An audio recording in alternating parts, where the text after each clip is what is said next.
So good morning. You're very welcome to this morning's webinar on the recent French and UK elections. And with a new Labour government in the UK and the Left Alliance defeating the far right in France, what could these outcomes mean for financial markets and Ireland? My name is Kate Candon and I am the Chief Marketing Officer at Unio. And for those of you on the call who are not already familiar with us, Unio is an exciting new brand in wealth management with significant Irish heritage and scale. We have offices in Dublin, Cork, Limerick and Galway, and have the global backing of Great West Lifeco in Canada. Our mission at Unio is to enrich the lives of our clients by providing expert advice and unparalleled wealth planning for our clients' full financial lives. So I'm joined here by two excellent speakers this morning, Dr. Emmanuelle Schon-Quinlivan and Mike O'Sullivan. So Dr. Schon-Quinlivan is a lecturer in UCC and an expert in European politics, directing the Active European Citizenship Hub. Emmanuelle is French and living in Cork, and she has a very distinguished Franco-Cork accent, which I'm sure you'll all enjoy listening to this morning. So welcome, Emmanuelle. Thank you very much for inviting me. No, you're very welcome. And I'm also joined by our in-house geopolitical and financial markets expert, Mike O'Sullivan, who, unlike Emmanuelle, he's an Irishman from Cork, but he's living in Paris.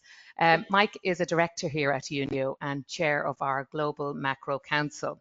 So he's just back from the Rencontres Économiques in Aix-en-Provence, which by all accounts sounds something similar to the McGill Summer School, where the brightest of minds meet. And Mike was rubbing shoulders with Christine Lagarde, to name but a few, at the weekend. So you are welcome, Mike. Thank you, Kate. Good morning. Good morning. So shall we start with France and then unpick what's been going on over the water in the UK? I might start with you, Emmanuelle. So it's been a rollercoaster few weeks in French politics. What's been going on and who will be leading the government in France for the Olympics, which I think starts in less than 3 weeks now? Yes, it starts very soon, actually. Well, who's going to be leading the government in France is the million-dollar question or million-euro question, which we can't really answer straightforwardly. But what's been happening is that we've had the European elections with the Rassemblement National winning the election very handsomely, defeating the presidential majority by a significant margin, double the result of the presidential majority. And the big surprise on that night was that the French president dissolved the National Assembly and gave 3 weeks for a new assembly to be elected. And I think this dissolution was on the cards anyway. Nobody expected it before the Olympic Games. It was expected more towards the autumn. And it was kind of a huge surprise. Macron probably wanted to kind of pull the rug under the feet of the opposition parties and see whether they were ready, actually. As a result, we were all expecting the momentum that carried the Rassemblement National through the European elections to carry it through to victory in the Legislative Assembly, or the legislative elections, but that wasn't the case. It's actually the left that won the election, but we're ending up with basically 3 groups of quite similar weight. It has to be said that the presidential majority has lost the election, so has lost about 100 MPs. And it was a gamble that Macron took and clearly lost. I want to highlight nonetheless that, you know, in French politics, a lot of people, a lot of analysts said that nobody wanted this election. Yes, but at the same time, I'd like to say that the big winners are the electorate. There was a huge level of participation, the highest in 43 years, you know, close to 70%. So the people clearly wanted it. They voted with their feet. In the first round and the second round, you had 3 million votes by proxy. They delayed their infamous summer holidays, you know, so they really wanted it. And that marks and highlights the fact that Macron renegated on his policy of engaging the French electorate and given the choice or given the chance, the French voters went to vote, actually. And I also want to highlight something that I think Mike will speak to, and I have a slightly different take. The left won, but it's a different left from 2022. The night of the European election, the moderate or social democrats performed very well, and that carried on in the National Assembly. When you look at the extreme left, which is called La France Insoumise, they stagnated in 2024. But the number of socialist MPs, so social democrats as such, doubled. And that is, I think, a little bit of a sigh of relief for everyone on the left to see that there is some kind of a chance, I'm saying, at a renewal for a governing left, close actually to Keir Starmer's left that we see in the UK, a kind of more centrist, reasonable, ready to compromise left. In France, it's not as clear as in the UK, I have to say, right now, but nonetheless, it is there. And Mélenchon, who is the kind of nearly repulsive figure of the extreme left, is now being sidelined. So I think this is something to really highlight. I also want to point out that the Conservatives have been very fractured because the leader decided to side with the Rassemblement National, and this is all, to be decided how they are going to renew in the future. So this is the situation at the moment. And in terms of who we're going to have for the Olympics, I would say, unless the left gets extremely organized, we will still have Gabriel Attal, and we'll have a new prime minister only after the Olympics. So they're negotiating at the moment. So you're saying, I suppose, a good day out from a democracy point of view with the huge voting turnout, whether or not how that all falls for France. I mean, you use the term fractured. I think that's something we will come back to. And again, Macron's, I suppose, very political behaviours. This is politics for sure. Very different then to the UK, Mike, where we saw, I think, the lowest voting turnout. You might just give us a little update on what's been going on. Yeah, and good morning, Kate. It's really is two very, very contrasting political systems. People really mobilized with passion in France, as Emmanuelle said. The Rassemblement National, bear in mind, and this is worrying for the next presidential election, won 37% of the vote, got about a quarter of the seats. And then in England, Labour won 33% of the vote and have got about 2/3 of the seats. The Lib Dems got about 1 million fewer votes than the Reform Party, but have 10 times the seats. So it really is one for politics students. And my own sense is that sort of the 8 years into Brexit, the contagion of chaos has now passed from the UK to France. And the UK, I think, is now going to hopefully have a period of calm. And we can see that in the early days of the Starmer premiership. He's this morning, Wednesday, off to NATO, where I think he will look presidential. He's the most popular of the NATO leaders. On the foreign policy front, there's been very positive overtures with our own government in Dublin and with the EU. And some of the policy moves from Labour are starting to roll already in terms of investment in data centres and onshore wind. I think Labour, for the time being, will probably start with a focus on mending relations, not just in foreign policy, but in the regions of the UK.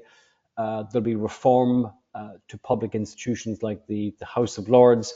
And then as we get into September and we head towards the budget, we'll see more colour on the investment side. They want to set up a sort of a sovereign wealth fund, a national wealth fund to invest in energy. They want to christen GB Energy, which is going to be a holding company for big energy projects. And I think they have lots of political capital and they have a honeymoon period ahead of them. And actually, I think the UK is heavily underinvested, not just in its stock market, but also in terms of private investment. And I think if we get that period of calm, there is scope for the UK economy to begin just slowly to recover, which I think is probably a good thing for Ireland as well. So you're describing a honeymoon for the UK. How would you describe what's ahead in France, Mike, from a, I suppose, an economic point of view and an investor point of view? Yeah, the word we use here is cauchemar, nightmare. So I think just to go back to what Emmanuelle was saying, so we have three scenarios in the short term for a government. The far left probably have the first shot at proposing someone for prime minister. Now, normally it's the president who decides this, but the constitution is actually not very clear on what happens. And I don't think that will succeed. In the background, there's a possibility of a technocratic government. But the solution many people would like is that the Socialist Party break with the far left and then form a government with the centre and some of the Republicans, a kind of a grand coalition. My worry is that a lot of them disagree sufficiently on a number of issues that may not be durable beyond, let's say, another year when there can be another election. The other issue, I think, for Europe and for Ireland to watch is I think Emmanuel Macron is severely damaged by this. He's very unpopular with his former colleagues. He's very unpopular with the people. It will diminish France's standing internationally. And I think in Brussels as well, there's going to be kind of a shift towards the east to people like Donald Tusk. It will empower people like Ursula von der Leyen. Macron wasn't a great fan of hers, and then people like Catherine Callas, who's the new foreign representative. So the if you like, the political shockwaves of this will ripple across Europe. And then just very quickly, does this mean we have another Eurozone crisis? I don't think so. I think the outcome of the election probably staves that off. You could have some euro weakness. It might eventually even tilt the ECB to doing more rate cuts if France's economy suffers. But I don't think you're going to see a sort of a contagious crisis across the Eurozone at all. I hope not. I might bring Emmanuelle in here because you might have other views on what Mike has shared there in terms of either President Macron or what's ahead for France. What are your thoughts? Is the possibility of a technocratic government, or perhaps? No, I don't think the technocratic government is going to work. Macron is, from the start, has been associated with technocracy. He's used actually a lot of technocrats. I don't think this is the era of a technocratic government, which anyway I find problematic because you might have a technocrat at the top, but the ministers will be political. So I don't think it's the answer. The question, there are two options then, if we kind of look away from the technocratic government, is what Mike suggested. It's the left with, so the extreme left. It will have to be the extreme left, excluding Mélenchon and its clique, but still some of the extreme left, the socialists and the presidential majority. So that could be it, but we're barely getting to an overall majority with that. Or we're looking socialist, presidential majority, and the Republicans, so the conservatives that haven't sided with the Rassemblement National, but again, very tight in terms of numbers. So it's as Mike highlighted, it's a little bit of a nightmare scenario where the clarification that Macron was looking for hasn't quite happened. It's still very unclear where we're going. I just want to highlight that before this election, and Mike will speak more eloquently about it, but the big issue was the level of the French debt and public deficit, and the start of an excessive public deficit procedure by the European Commission. We're probably going to be admonished by the Commission at the time of the budget there in October. So, and Bruno Le Maire, who has been our finance minister, and I know is very experienced, but he was there for 7 years. He let it happen. I mean, it's kind of difficult to see a real conservative minister who came in with the clear vision of reducing French debt. And despite COVID and despite all the crises that we've gone through, other countries like Ireland, have gone through exactly the same crisis and aren't in the same position at all.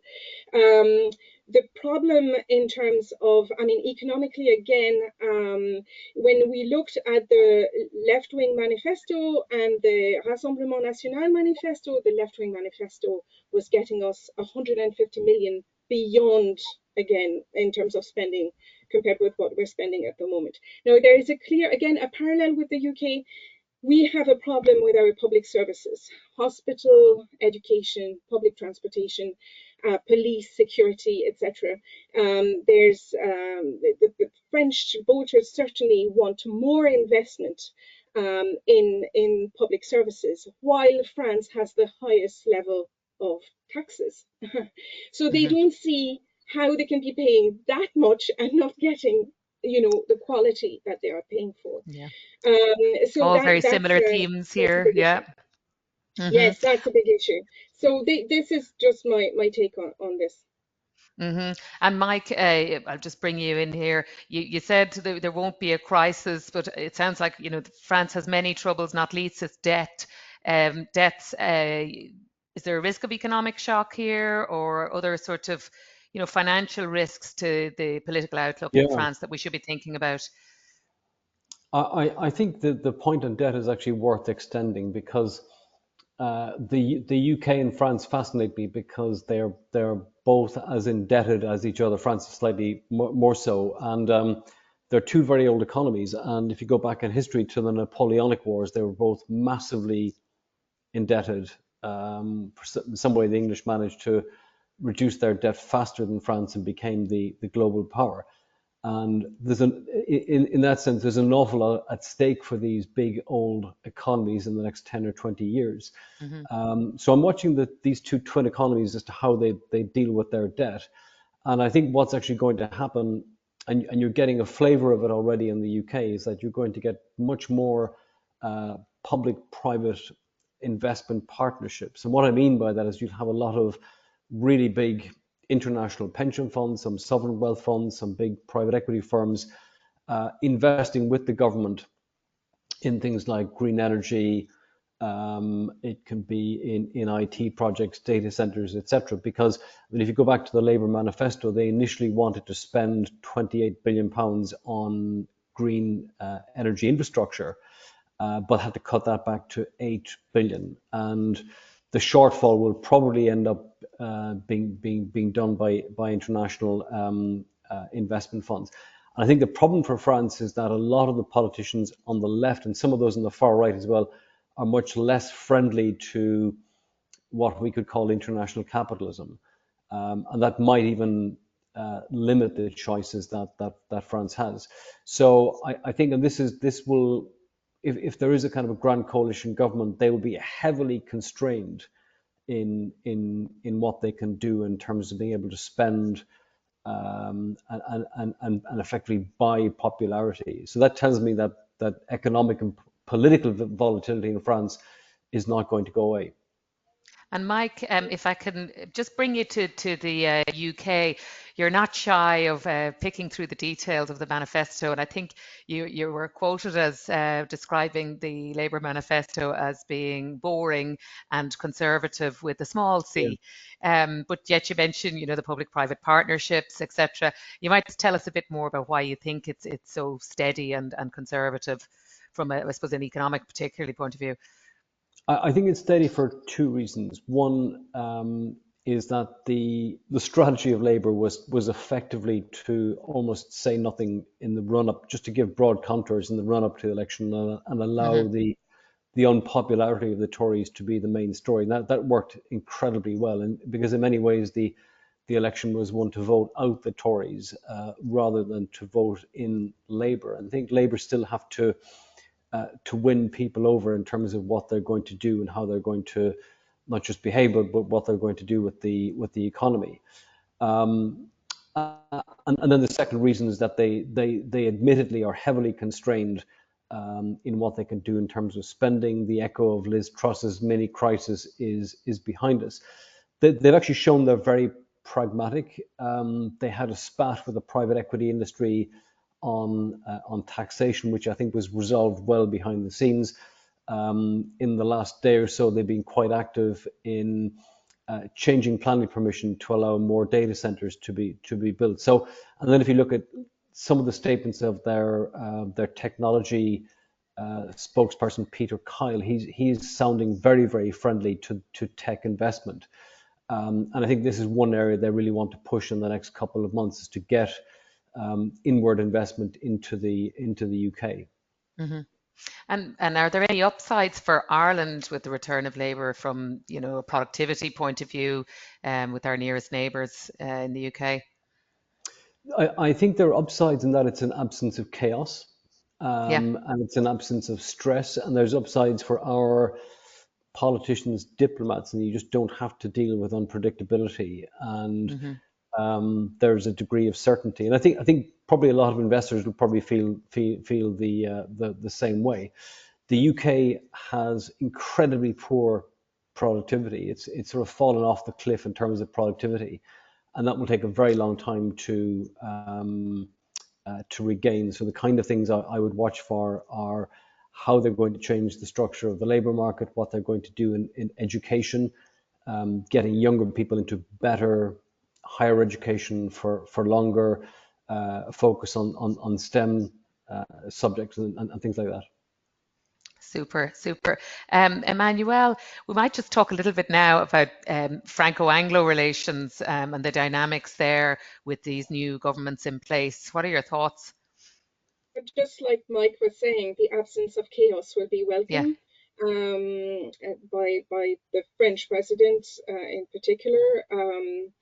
Still feels like a bumpy road ahead. Sorry?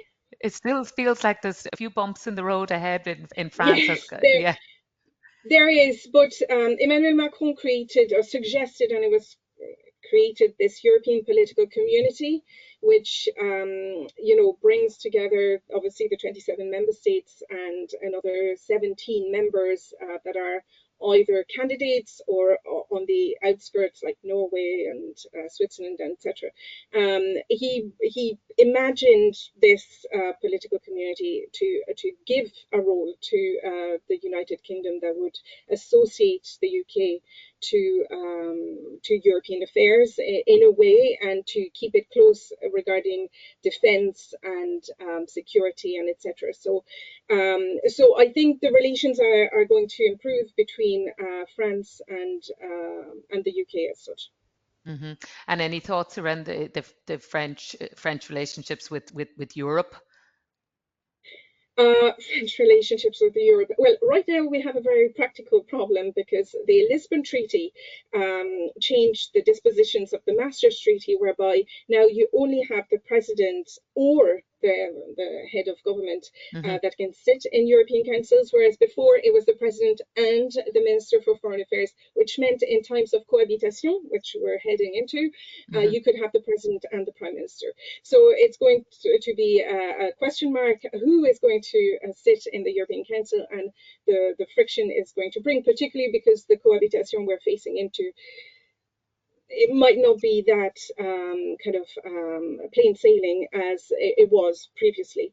I think, as Mike highlighted, Macron has obviously lost a lot of his grandeur because of the elections, but not only because of that. Like, he delivered a fantastic, inspiring, visionary speech in 2017, and a second one then recently in 2024. But little in a sense has happened.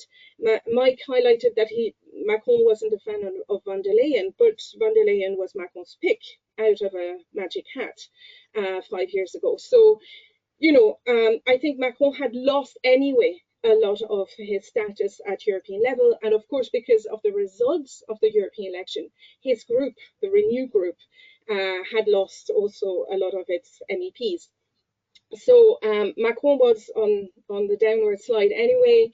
And Scholz, we always talk about the Franco-German engine being leading European construction, and Scholz isn't in a strong position either. So I totally agree with Mike, thinking that the center of gravity is going to move towards the east, with Tusk, potentially Meloni, who is really unhappy at the moment, not being part of the coalition, between Renew EPP and the Socialists, the European Socialists. But yes, we're going to have a switch there. The one thing I will highlight regarding European affairs and European defence, this is still very much on Macron's agenda, and his friend Mark Rutte is taking over NATO. So he will push with Rutte for a European defence pillar within NATO. And that is, I think, his focus. He's still looking for his legacy. So he has 3 years to construct it. But as Mike said, in a year's time, we can again have another election. So a lot of uncertainty in the future. Mike, before we close, have you any further comments on that in relation to defence or the European agenda? I do. I mean, I think given their old enemies, the UK and France have actually never ever been closer on defence. And I think the day the Brexit Treaty was signed, the two navies were engaged in a common exercise in north of Scotland, and they worked very closely together. David Lammy, the new Foreign Secretary, has already been invited to sit in on some of the EU foreign minister meetings, something that never happened for the Tories, and he's proposed that the UK and the EU sign it's not going to be a formal binding document, but a sort of list of shared aims on things like rare materials, defence cooperation, etc. So I think on areas like security and energy, the cooperation between the UK and EU would be good. That's probably, I think, ultimately a good thing for Ireland.